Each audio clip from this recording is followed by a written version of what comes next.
WBRKD. Breakdown FM, where we break down news, views, and the hip-hop movement. Davey D hanging out with you, Hard Knock Radio. On the phone line with us, co-founder of the Black Panther Party, Bobby Seale. Bobby, we wanted to have you on as we were looking back at what would have been the 70th birthday of Huey P Newton. And we wanted to see if you could share maybe some thoughts, some insights, some things that have been left out of the history books that we really need to take and maybe build upon when we look back at the legacy of this organization that you guys started in 1966. Yeah, the Black Panther Party, my organization, the Black Panther Party. I'm the founding chairman and national organizer of the Black Panther Party in the United States of America. Huey P. Newton is the founding minister of defense of the Black Panther Party. I organized 5,000 people in 49 chapters and branches throughout the country while my friend Huey Newton was in jail. Me, Eldridge Cleaver, Kathleen Cleaver, Fred Hampton. I mean, I could just go on and on with different organizers around the country. In all those 49 chapters and branches across the United States of America, we put up free breakfast for children programs to help organize and unify the people's electoral votes, free preventative medical health care clinics, free sickle anemia testing programs. When I initiated this whole programmatic framework, my friend Huey was in jail, but I initiated these programs. The concept being a special political strategy. That political strategy was that we needed to unify the votes of the people in all these grassroots, poor, low-income black communities. And by doing that, hopefully we would move to be able to, in the future, take political seats.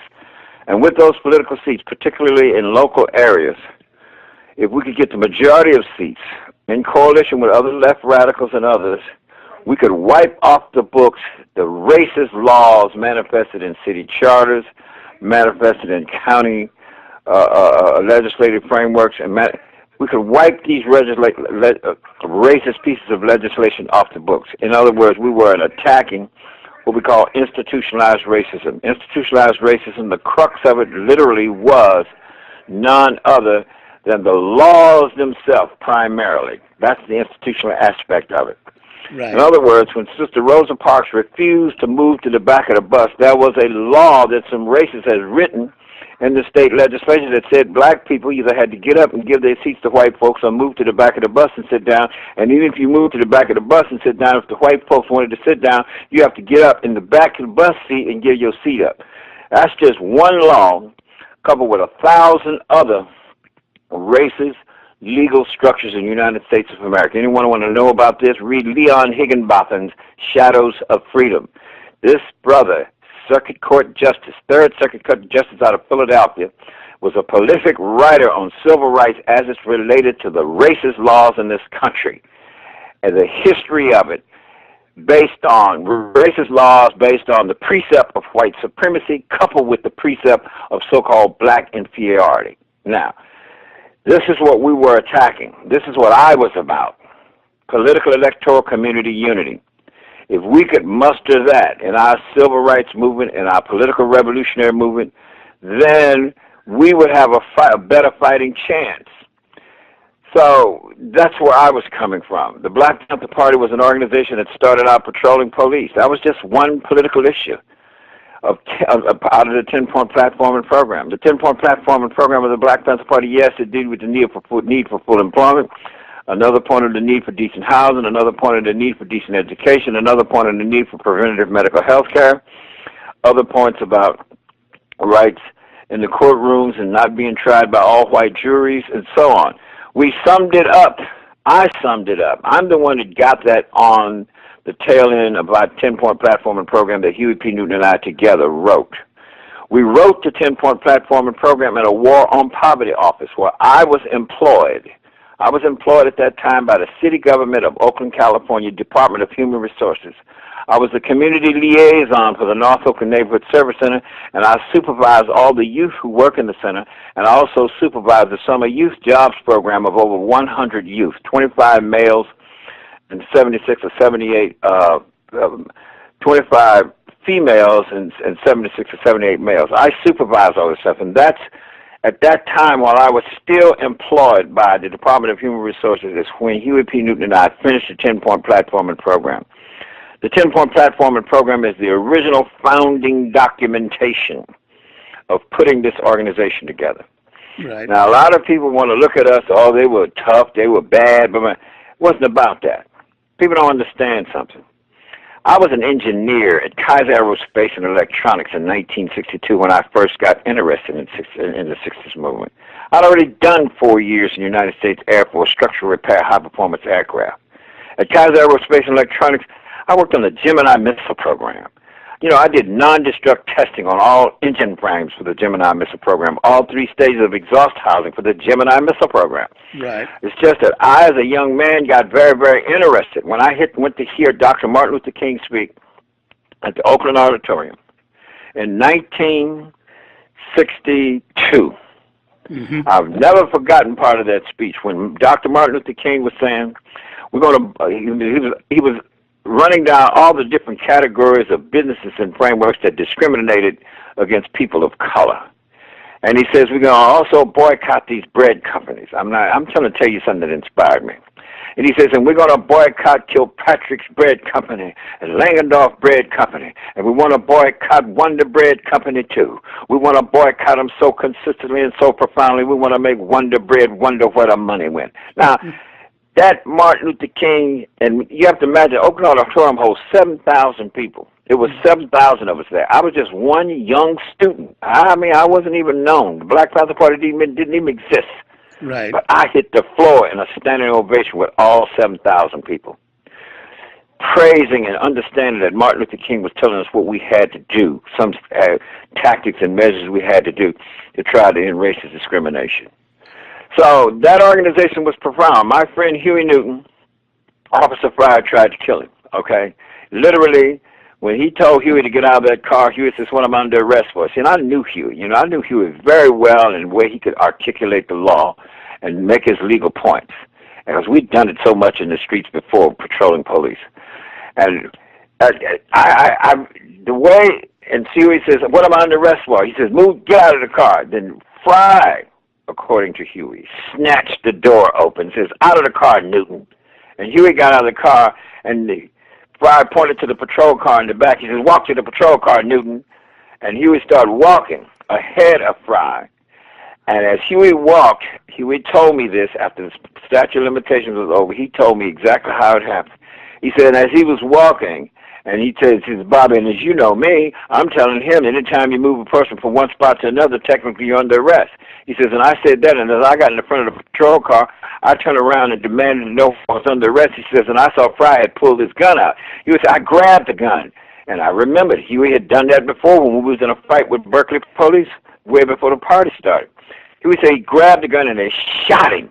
You know what I mean? Shot him in the side. Now, in effect, Fry wound up getting killed. Other people were there, what have you, etc. Officer Haynes tried to shoot. They proved in court that the first bullet that hit Fry came out of Officer Haynes' gun, trying to shoot Huey, who was falling down to the ground.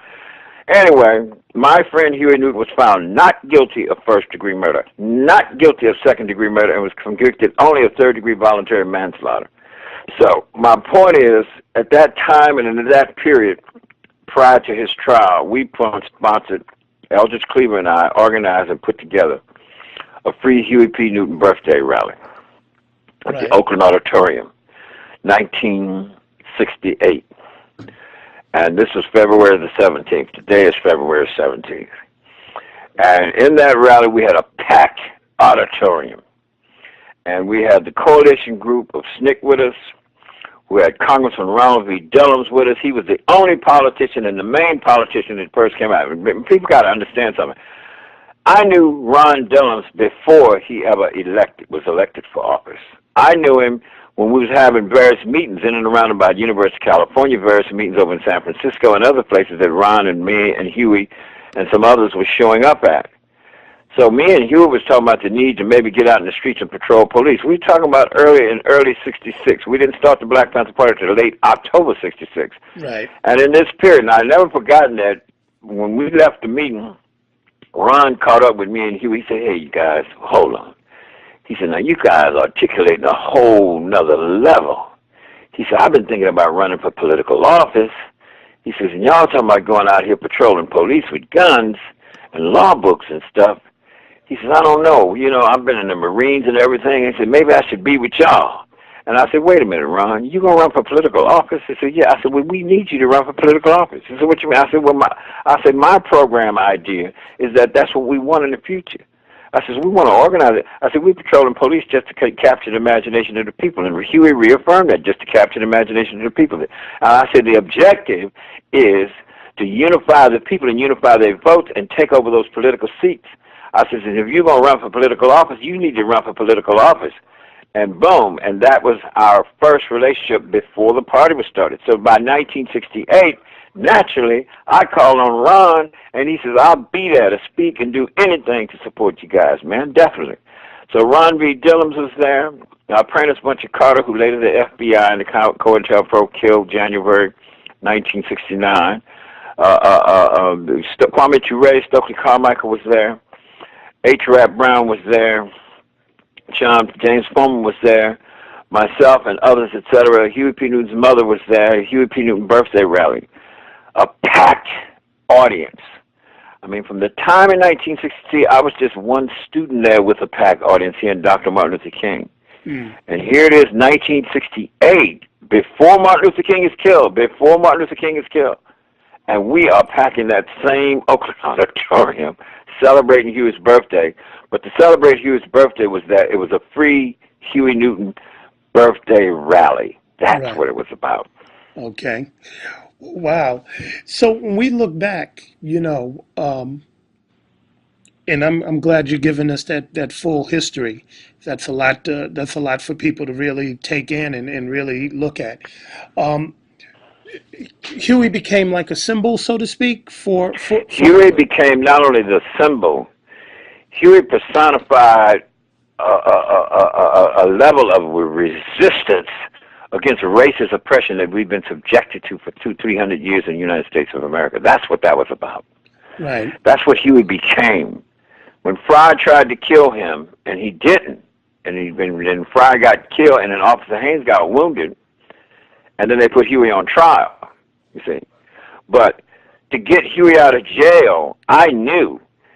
So you have to remember something. When that happened to Huey that night that Officer Fry tried to kill him, when that happened that night, I was in jail already. You see? Right. Now, the second person who was with Huey that night, they thought it was me because they did not arrest that person that night. So I'm in jail in Sacramento, California. Remember, if you remember, May 2nd, 1967, I led an armed delegation in the California State Legislature. Not Huey, me. I led that armed delegation. That was a strategy thing that Huey and I had put together.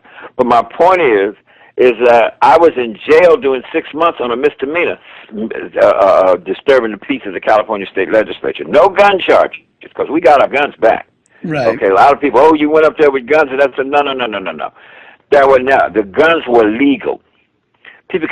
Some people can't get that in their head. The guns we had were legal. Huey was 2 years in law school. Before we even started the party, we researched every law on the guns. So we had guns and law books. And the law books is important. Tape recorders. You see them getting at, and a disciplined group of people where Huey was able to articulate.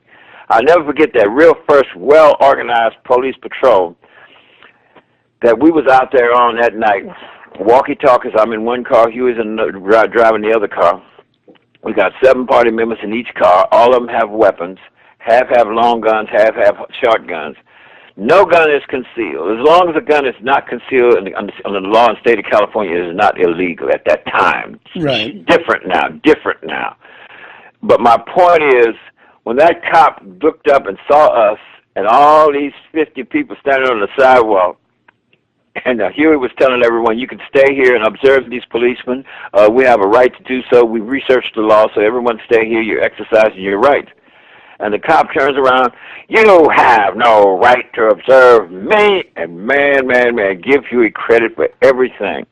Huey says no. Southern Central California State Supreme Court ruling states that every citizen has a right to stand and observe a police officer carrying out their duty as long as they stand a reasonable distance away. A reasonable distance that particular rule is constituted as 8-10 feet. I'm standing approximately 20 feet from you and will observe you whether you like it or not.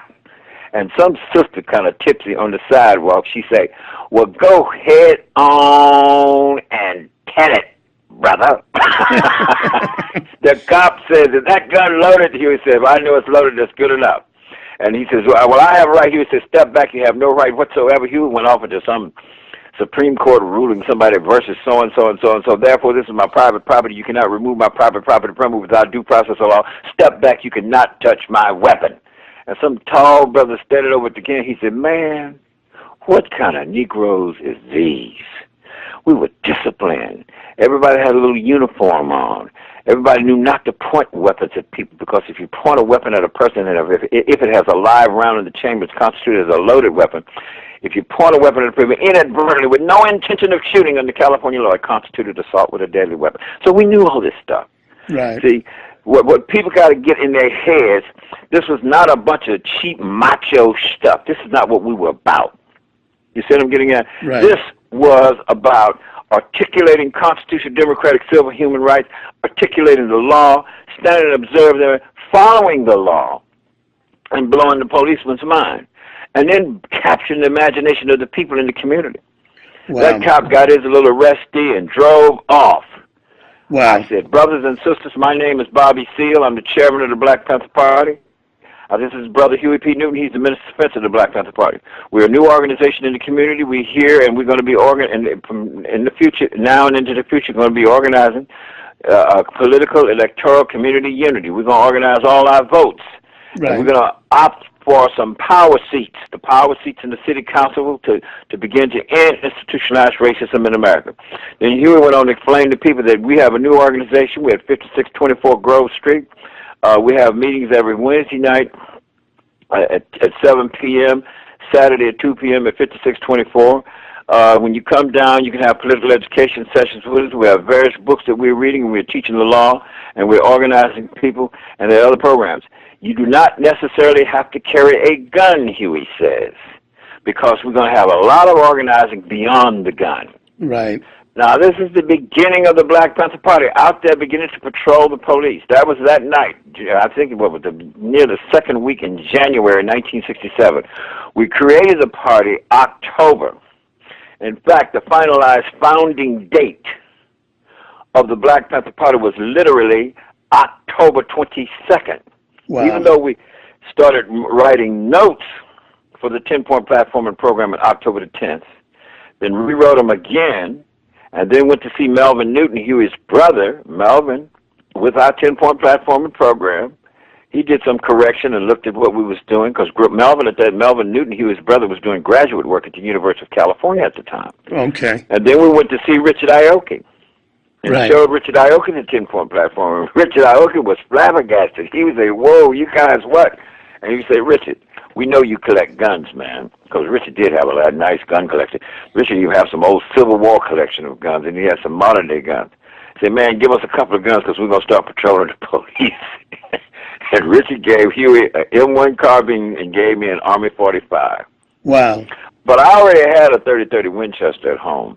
Right. And I also had a pump shotgun, because, see, I was raised with guns, you know what I mean? Right. I'm talking about my father bought me my first 30-30 Winchester high-powered rifle when I was 12 years of age.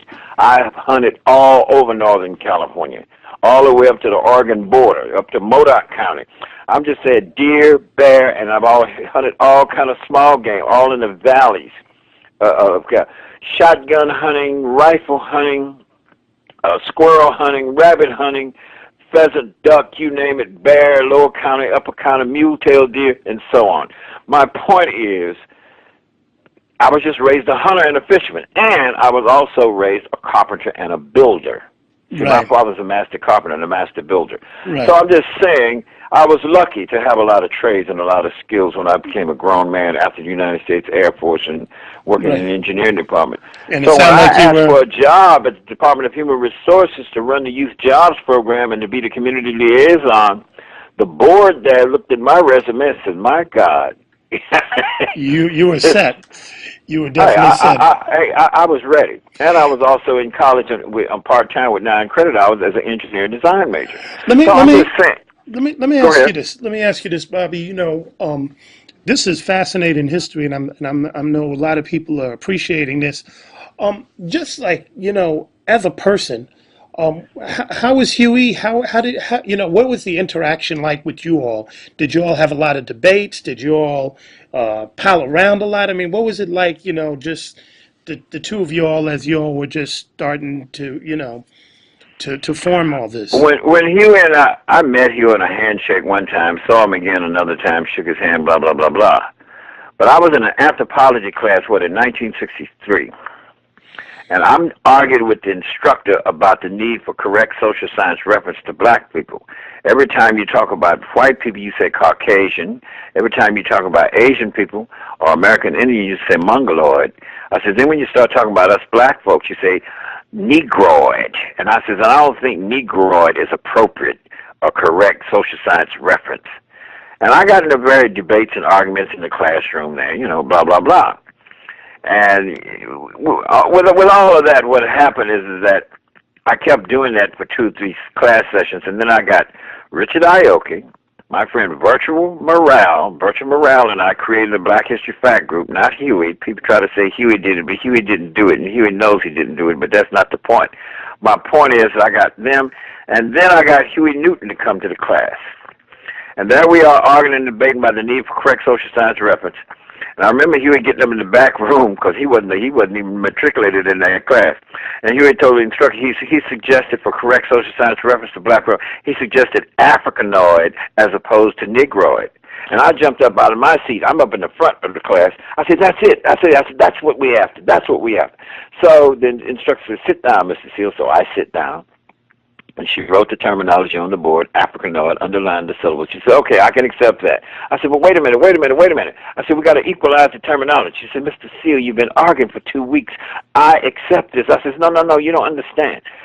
Every time you can make reference to black folks, you're going to say Africanoid. I said, then you're going to make reference to people of color who are Asian or American Indian. I said, you're going to say Mongoloid. I said, well, when you get to the white folks, you say Caucasian this, and Caucasian that, and Caucasian this. Right. He says, what are you trying to say, Mr. Seale? I says, from now on, let's equalize the terminology for correct social science reference, anthropological reference, Africanoid, Mongoloid, and when you start talking about white folks, Caucasoid. I said, so we can equalize it. So my point is that's when I really first met Huey. You know what I mean? So that day I said, come on, man, I'm going to buy you lunch. He says, what? I says, come on, man. I said, you saved the day in my arguments in that classroom. So I took him over to Joe Ethel's Cafe, the black cafe across the street from Mary College. Told the sister who's the waitress, and I said, come in. I said, you see this man here? Give him anything he wants. Give him 1, 2, 5 hamburgers if he wanted. I said, give him fries, pile of mold, milkshake, whatever he wants. I said, here. So I pull out my little wad of money, and I gave her $3. This is a tip for you to serve this brother here. And so we sit. So he would say, where you get all that money? Where you get all that money? I said, what do you mean where I get all this money? He said, you got a wad of money? I said, yeah. He said, you got a scam? You got a scam? I said, no, man, I ain't got no damn scam. I said, I work. You work? I said, yeah. Where do you work? I said, Kaiser Aerospace Electronics. What do you do? I said, engineering department, non-destruct testing. He said, oh, you got a trade. I said, I got 2, 3 trades. Oh, how old are you? I said, how old are you? He said, he's 19. I said, I'm 26. I says, I'm 26, 27. I said, I'm 6 years older than you. I says, I got trades, man. So that was when me and you began to know each other. He would talk about fighting a guy named McIlvain who tried to take his wine in the past as we walked down near my house. And then Huey says, what would you do? Would you have fought the guy like that? I says, no, I'd have shot his ass. I said, nobody come up to me trying to take nothing from me. I said, I'd have shot his ass. He said, you got a gun? You got a gun? I said, I got a whole lot of guns. He says, what? I says, come on, man, I'll show you. What? Show me where? I said, I live right there. I live right here across the street from Mary College here. I took him in and took him to the back room. In my bedroom. Nobody but me in there. 1 twin bed. I mean, I'm ex-military, so my bed is made with hospital corners. You see what I'm getting at? Right. The whole side of the wall is a long table. On that long table, I have 2 large drafting boards. On the wall is a tall picture of the Gemini missile, another picture of a couple of other missiles, another picture at the top of the B-52 bomber, the B-47 bomber, the F-105, the F-102, etc.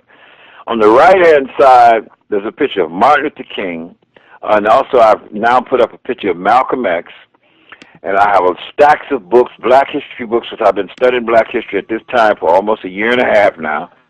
And then my pistol laid there in this holster. And so I took it, flipped it out, unloaded it, and showed it to Huey. So you got a gun? I said, I got a lot of guns. And I walked in the closet, showed him I took him out of a case, my 30-30 Winchester high-powered rifle. And then, put it out of the case, made sure it was unloaded, let him look at it. Went in the other room, got my father's 3300 Savage lever action, and brought that back and showed it to him. Then he showed him our pump shotguns, because we're hunters.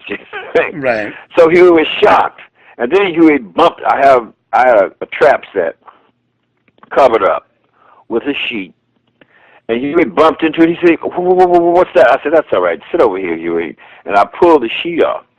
So I'm a jazz drummer. And Huey says, you play drums? I said, yeah.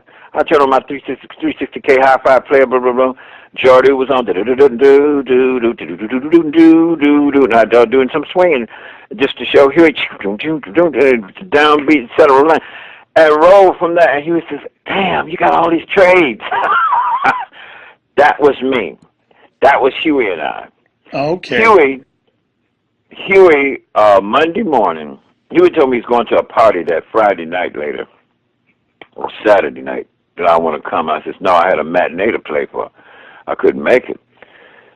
And he came in Monday morning at my engineering design major class at the door and walked in and asked the instructor, I need to talk to Bobby Seale. And I got up and walked out and brought Huey back out into the hall. I said, what's the matter, man? He said, I got in a fight at this party Saturday night, and this guy came running upon me, and I thought he was going to jump on me, so it was a steak knife sitting on the table where the rest of the food was, and I picked it up and I stabbed him in the face to keep him off of me, and now he's talking about running around, he's talking about he's going to kill me, and I want to know, can I borrow your pistol? I said, yeah, Huey, hold on, man. I said, look, man, you remember you went to my house, you met my mother, you met my father. I said, now, just go to my house. Either sit on the front porch, or if you want to get inside, just knock on the door and say, Mr. Seale, Bobby said I could wait. My mother and father will let you in. I said, and let me get my drafting board and stuff. I said, go on over. Go, Huey. I'll see you in a minute. So I got my drafting board and the see-through carrying case that I had and all my instruments and left and went down and was coming across the street. And I got across the street, Richard Ioki and Virgil Murray. I said, Bobby. Come running to me. He says, what? Huey just got arrested. I said, Huey got arrested? What the hell are you talking about? I said, he's supposed to be going to my house. He says, no, Bobby, as he crossed the street, the police rolled up and arrested him and said, they said something about assault with a deadly weapon. I says, what? And that's when Huey got arrested. Well, my point is, that was one of the first arrests I remember Huey went into, but I don't know, what did he do? Serve 6 months in jail or something like that. Wow. And that was the early days, you know what I mean? Because Huey went on to try to defend himself in the courtroom, because he did get bail and stuff, and he tried to defend himself without a lawyer, at that time. But he got convicted of and was sentenced to 6 months. But those were the early days, before the Black Panther Party started, in that period. All the other stuff we talked about, mine was always about a national big organization. Huey was saying we needed a smaller organization. I kept saying, no, we need a big organization. So we never really settled in agreement. I stuck to my need for a large organization.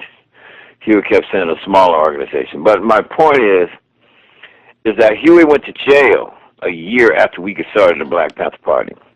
I come out of jail 2 months later, December of 1968, and I reorganized and restructured the Black Panther Party, okay? Because the Black Panther Party really, up to that period, never had any more than 50 members in it. Okay. 50. Right. I'm not talking about 500. I'm talking about 50 members in the San Francisco Oakland Bay Area. That's all it had that first year. Right. Okay? But that's still a lot of people, So, though. well, it's a whole lot of people. But me and Eldridge organized 400 people into this organization between December and February following Huey's birthday rally. See what's Wow. happening there? Right. Now, so this is 1968. We got 400 party members up and down the West Coast. We got a Los Angeles chapter that's now run by Bunchy Carter. We have a Seattle chapter that's run by the Dixon brothers, Elmer Dixon and Aaron Dixon. These two young brothers put that organization together. It was part of a student organization, Black Student Organization Conference at San Francisco State, and in effect, they was the one who heard me speak there and wound up. Then we had a little Fresno group. Then we had this Oakland group. Then we had a West Oakland office. North Oakland office is the main one. And then we had Baby D, who was out of prison with Eldridge now, and he organized the Marin chapter in the black community of the city of Marin. And then we had the Fillmore chapter and a little small Hunters Point group, and then one in Palo Alto. So by this time, this is all preceding Dr. Martin Luther King being killed. We had a little over 400 members up and down the West Coast only. It was not until Dr. Martin Luther King was killed that my organization spread across the country like wildfire. Wow. I went to all those chapters and all those branches across the United States of America. I would tell new chapters popping up, and the ones that I knew and talking to them on the phone, etc., go to the colleges, get the colleges and the students, the black students and the anti-war students, to get me a speaking fee and expenses. Now, I traveled with an entourage of 2 or 3 people. And those are the days we carried our pistols on the airline. This is before we were being searched on the airlines. Wow. We get on the airline. I'm going to get on the airline with 4 people, 2 sisters and 2 brothers, and all of us armed. Wow. Because it was about racism and racist threats. What they going to do to us, boom, boom, boom, boom, boom. My point is that we're not saying we can't get killed, but when you come up here trying to shoot us with your racist stuff, we're shooting back. And we're not going to take it. You know what I mean? You're not going to just run around here and then somebody just mourn us. We're going to have them mourning your ass, too. But my point becomes, I went to all those chapters and all those branches. I taught them the fine particulars and the methodology of effective community organizing. That's what I taught Black Panther Party members, the demographics. Coming out of jail and Huey in jail and the party expanding, I extended the original rules to 28 rules. The first 10 rules, Huey and I wrote together. The 10-point platform and program, Huey and I wrote together. But the rules of the party, the rules of conduct, with the expansion, I extended them rules to 28 rules. A lot of it was organizational-related rules. And then what I did is I structured what you call multiple leadership. You see, I wanted a large organization across country, and this is what was happening because Dr. Martin Luther King got killed. Young brothers and sisters wanted a Black Panther Party chapter or branch or something. Wow. And that's what I helped them do. And I told them how to go about organizing a free breakfast program, how to contact all the medical personnel and other people to help you put up a free preventative medical health in the heart of the poor and low-income community. How to do this stuff. You see what I mean? Putting the sickle cell anemia testing. How to get a church to allow them to use your secondary facilities during the middle of the week sometime and announce to people that they can get free sickle cell anemia testing at the church. So the medical doctors who help and supervise that operation and other medics and people who come down to do that, et cetera, blah, blah, blah, blah, blah, we bring the people in and tell them it's a free sickle cell anemia testing program. And people go, and that's how they did this stuff. And told Parliament, I says, now, at the same time, you want to register as many of these brothers and sisters to vote. So you have to go to the county voter registrar's office to get authorization to be registrar. So they send a better registrar down. And so we have people that. So you see, what people don't understand is the political strategy that I had in terms of organizing the party.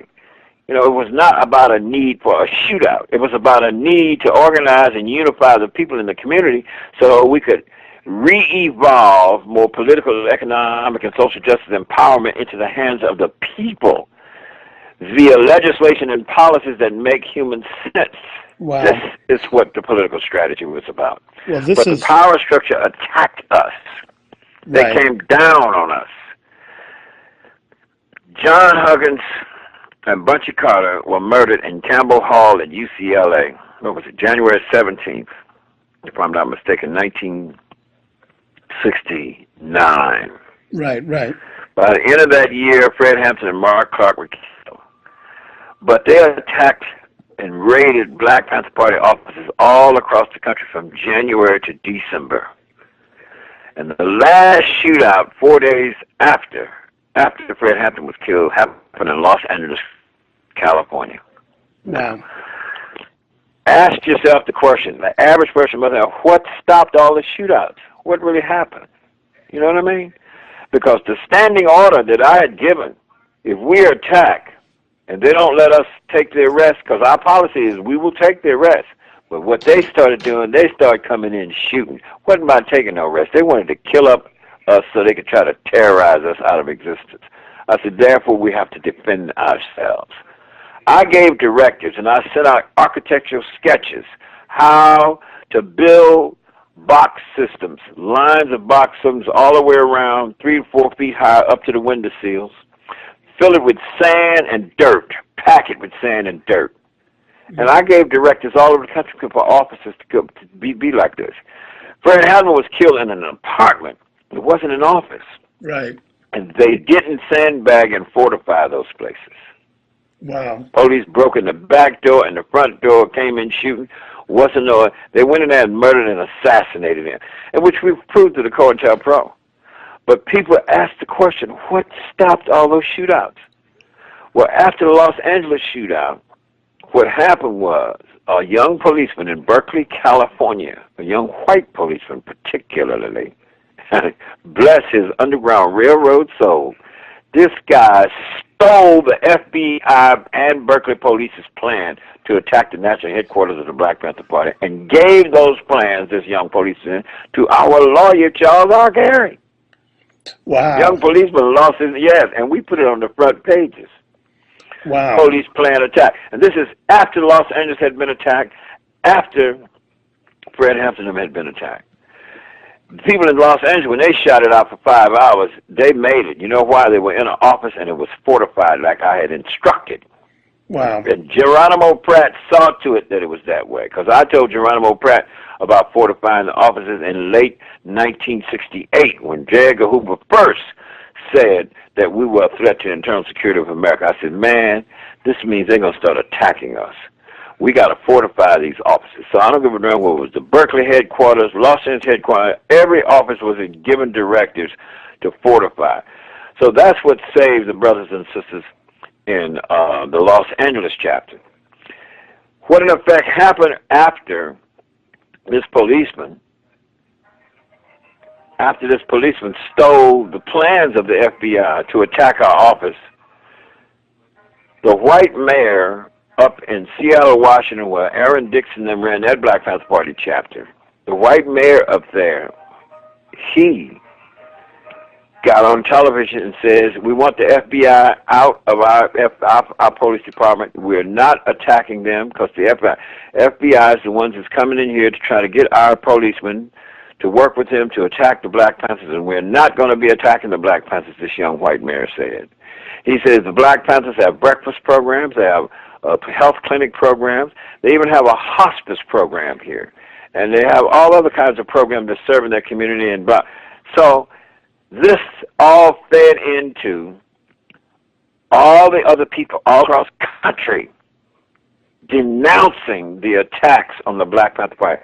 We're talking about over 200 organizational groups from top to bottom, NAACP, CORE, you name it, white left radical organizations, black organizations, having press conferences and denouncing them for attacking the Black Panther Party offices. Wow. And with all these other things that happened, it fed into and caused the United States Senate to set up an investigation of Wow. the FBI's concerted attempt to smash the party. And after that, there were never, ever any more police attacks on any Black Panther Party officers. The politics of it is what people's got to see. You see what I'm getting at? Yeah. No, you. So, yeah, so, So this what were is they trying to stop? They were trying to stop our breakfast program. I mean, no. You all. I It have, sounds like you all were embarrassing them and showing the no, we contradictions. were dying. We were dying. No, I know Now, that. I know you were serving the community, but in their minds, you oh, were yeah, embarrassing them. we were embarrassing them in a whole lot of ways because when we started the first free breakfast program here in California, J. Edgar Hoover in March or April of 1969 jumps on television for the second time to say we are a threat to the internal security of America. And he says the Black Panthers Breakfast for Children program is a threat to the internal security of America. You know, and what this was doing, Black Panthers hate all white folks. The only reason the Black Panthers have guns, J. Edgar Hoover said, is to come into the white community and shoot and kill white people. Now, how bold-faced a lie is this? We're running up and down the streets with thousands of our white left radical buddies protesting together. Wow. You know, and they're saying we hate all white folks. And I says, no, this is about all power to the people. And on page 69 of my book, Seeds of Time, Why We're Not Racist, I state that we will never, ever stoop to the low, scurvy level of the mentality of a racist Ku Klux Klan just to hate another person just because of the color of their skin. That's absurd. This is not what it's about, you know. And I can make a distinction between a Ku Klux Klan racist, you see what I'm getting at, Right. or a racist cop coming in because he's been ordered to shoot and kill us, and a white left radical out here protesting for my civil human rights and getting his ass beat in police raids about it. You know who your friends and your enemies are. You know what I mean? Some of them are white and some of them are not. So I'm just saying this was mean history. Mean, real, take no crap from the racist pig power structure history. We meant that. When I said take no crap, I'm not talking about a shootout. We are going, we serious. We talking about changing some racist institutionalized crap, and this is what we're about.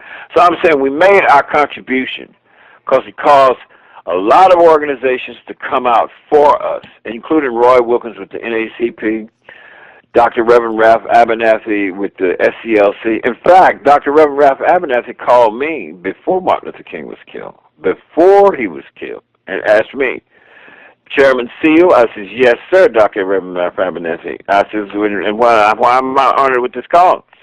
And Dr. Abernathy, he says, Mr. Seale, Dr. King really has me contacting more than 100 different organizations.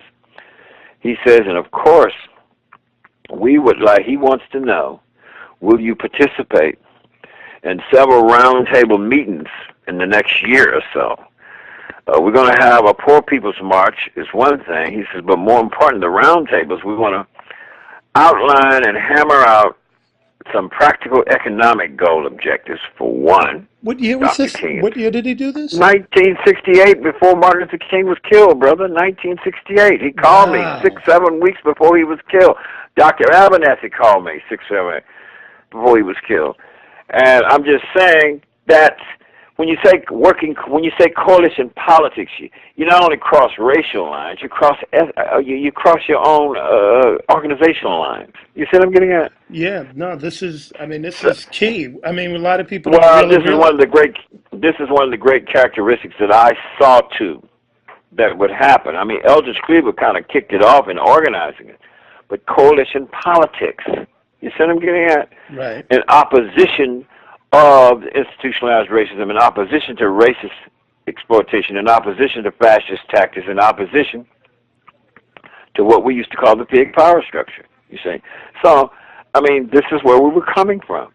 And by the end of 1969, I had 28 dead Black Panther Party members. And there were 12 dead policemen. 12. In our shootouts and trying to defend ourselves. They attacked every Black Panther Party office practically in this country. You know, at one point or another, particularly in the year of 1969.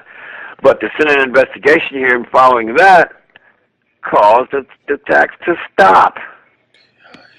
You know, as we, because we're going to have to stop here, but this is incredible information. Do you see a parallel to any of the movements today in terms of the tactics used to shut folks down and demonize and all that, like the Occupy movement or some of the other attempts to organize around stopping? People like Newt Gingrich, the Tea Party people, politicians on the right-wing Republican side primarily, are about stereotyping. Well, what did Newt Gingrich say? Oh, to tell the Occupy group to take a bath and go get a job. This guy's working from some extended fascist notions from the 60s. Right. You know what I mean? So, yeah, to shut down, really, the Oakland Occupy movement needed some kind of coalition relationship with the businessmen. And then there was the anarchists who jumped in to cause a little riots downtown. See, the Occupy movement has to be a peaceful protest movement, And one of those last confrontations down there, I think the anarchists came in and tried to start some rioting. Well, some of the Occupy people got fire extinguishers as well and put out the fire that the anarchists started, okay? Right. Now, I know that there's a lot of anarchists out there, sincere anarchists, but there's Kropotkin anarchists following the other anarchist leader of the 1800s. He talked more about programs and cooperatives. You see what I'm getting at? And people's community control of things. Well, that's me. I'm a community control economist, okay?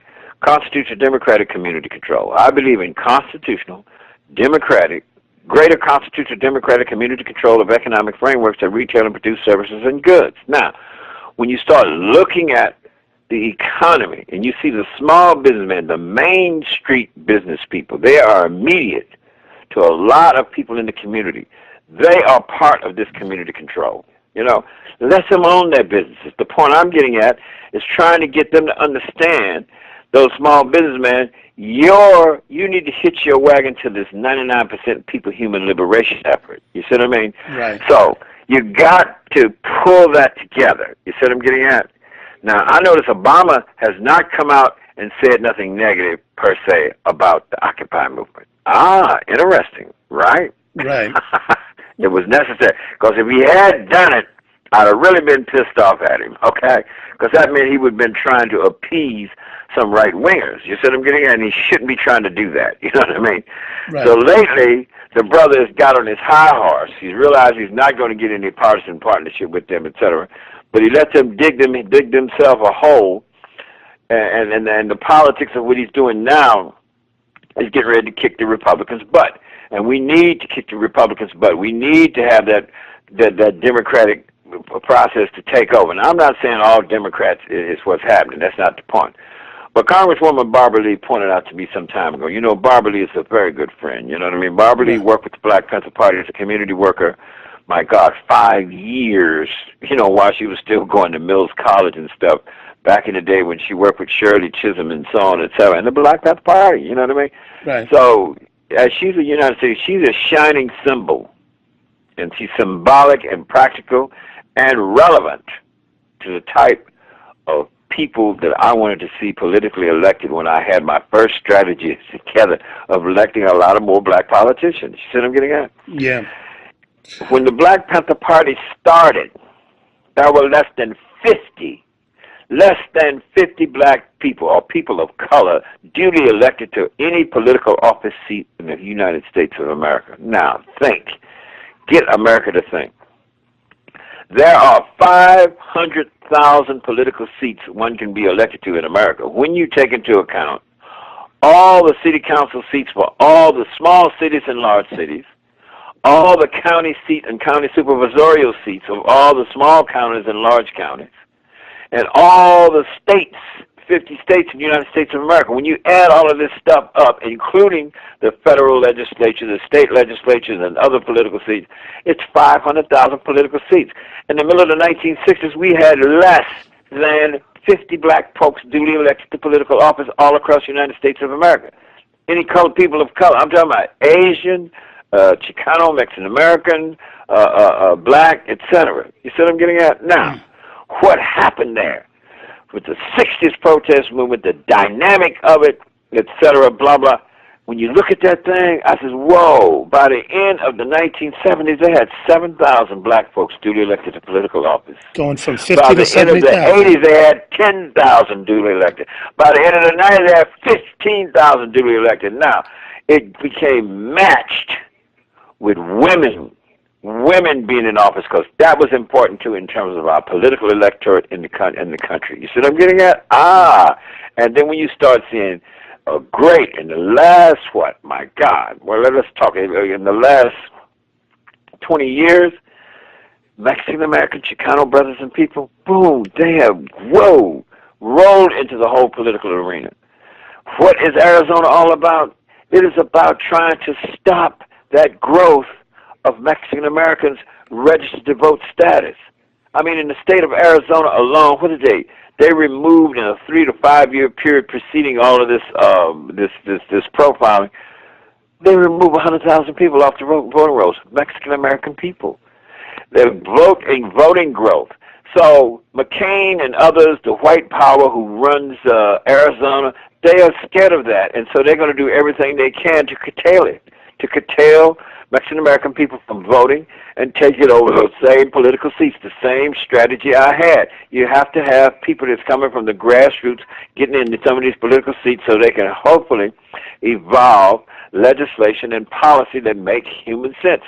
Everything that the 99% Occupy movement is saying today is interconnected and interrelated with the very 10-point platform and program of the Black Panther Party and all other kind of issues and problems before the Black Panther Party.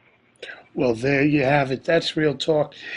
You know, Brother Bobby Seale, we appreciate you taking time out. We have run out of time here.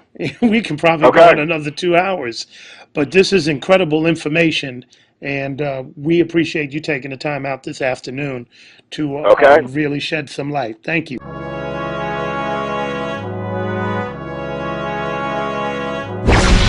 Holding you down and keeping you on point.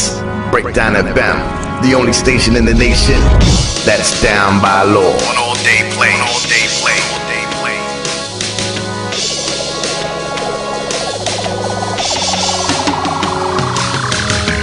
A black fist covered by a black glove. A black sister and black brother is black love. A black gas sound like thunder, so back up. Or you can find your black ass covered in black mud. You ever see a black diamond is black gold. Soldiers over Iraq dying for black gold. A beauty mark on your face is a black mold. The birthplace of all music, the black soul. Here since the beginning of time, we that old. About to start a revolution like Castro. And with that desire came a search for a black messiah. To Edgar Hoover had his tapped and wide, cause he knew it just takes one match to catch a fire. Burn, baby, burn till you blacker than a tire. You earn what you earned, and what you earned is an earn from your perm to your sperm, not a germ for the worms. From Slick to the Panthers, this is the answer. The question is, how you gon' get rid of cancer? See, you could go to chemo and the whole body suffers, or you could get a knife and cut out the mother. See, violence is American, it's cherry pie. They wanna leave a wide awake man buried alive, cause we your worst nightmare, and you scared of our rise. I smell freedom in the air. Are you prepared to die? Let's ride. A black fist covered by a black glove. A black sister and black brother is black love. A black gas sound like thunder, so back up. Or you can find your black ass covered in black mud. You ever see a black diamond is black gold. Soldiers over Iraq dying for black gold. A beauty mark on your face is a black mold. The birthplace of all music, the black soul. What you know about Bobby Seale or Huey P on the streets of Oakland, fighting to live free? Free like Asada, cause she put it on the line. Lil' Bobby Hunt gon' live forever in time. I do this for the struggle of the New York 21.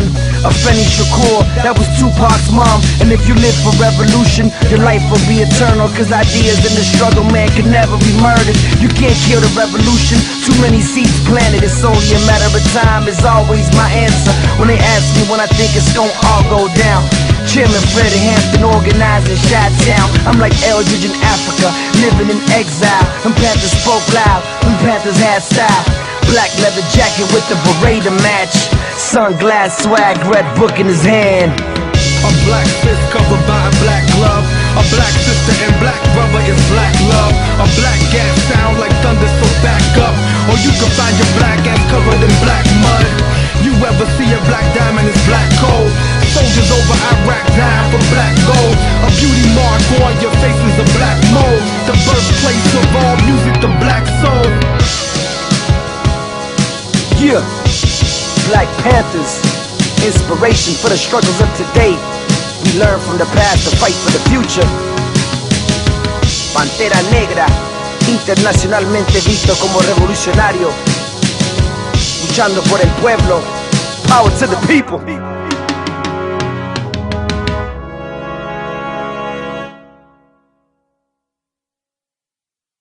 My friend Huey was in jail, but I initiated these programs. The concept being a special political strategy. That political strategy was we needed to unify the votes of the people in all these grassroots, poor, low-income black communities. And by doing that, hopefully we would move to be able to, in the future, take political seats. And with those political seats, particularly in local areas, if we could get the majority of seats in coalition with other left radicals and others, we could wipe off the books the racist laws manifested in city charters, manifested in county legislative frameworks, and we could wipe these racist pieces of legislation off the books. In other words, we were attacking what we call institutionalized racism. Institutionalized racism, the crux of it literally was none other than the laws themselves primarily. That's the institutional aspect of it. Right. In other words, when Sister Rosa Parks refused to move to the back of the bus, there was a law that some racists had written in the state legislature that said black people either had to get up and give their seats to white folks or move to the back of the bus and sit down. And even if you moved to the back of the bus and sit down, if the white folks wanted to sit down, you have to get up in the back of the bus seat and give your seat up. That's just one law coupled with 1,000 other racist legal structures in the United States of America. Anyone want to know about this? Read Leon Higginbotham's Shadows of Freedom. Boycott these bread companies. I'm trying to tell you something that inspired me.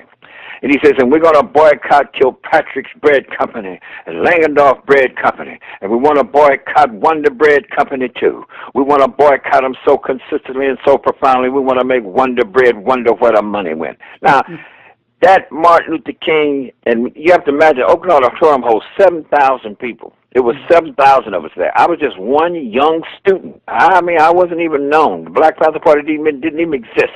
Right. But I hit the floor in a standing ovation with all 7,000 people, praising and understanding that Martin Luther King was telling us what we had to do, some tactics and measures we had to do to try to end racist discrimination.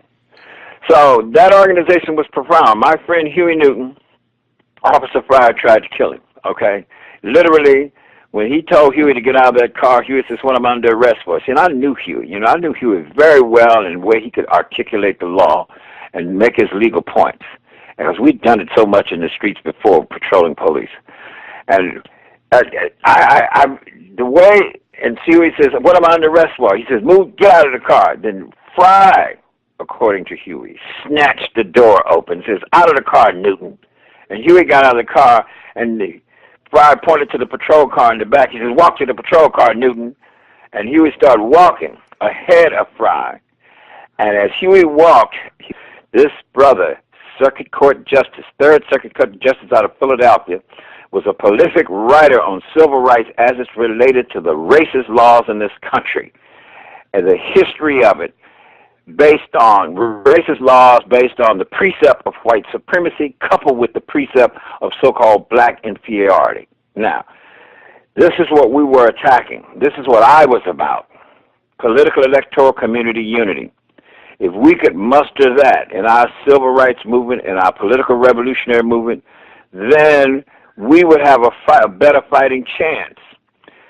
So that's where I was coming from. The Black Panther Party was an organization that started out patrolling police. That was just one political issue out of the 10-point platform and program. The 10-point platform and program of the Black Panther Party, yes, it did with the need for full employment, Another pointed the need for decent housing. Another pointed the need for decent education. Another pointed the need for preventative medical health care.